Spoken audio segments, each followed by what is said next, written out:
ఉండి ఆ రెండు పార్టీలు కూడా మాకు న్యాయం చేస్తలేరు, మా సమస్యలను పరిష్కరిస్తలేరు, మా బతుకులు బాగు చేస్తలేరు. ఈరోజు కేవలం కేసీఆర్ గారి నాయకత్వంలో ఉన్నటువంటి గులాబీ జెండే దిక్కు మేము ఖచ్చితంగా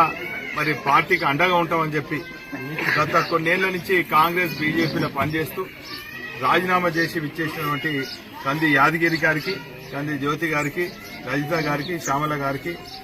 ఒక్కల కాంతం గారికి, రాజమ్మ గారికి, సుగుణ గారికి, తిరుపతి గారికి, భిక్షపతి, శేఖర్ తదితర మంది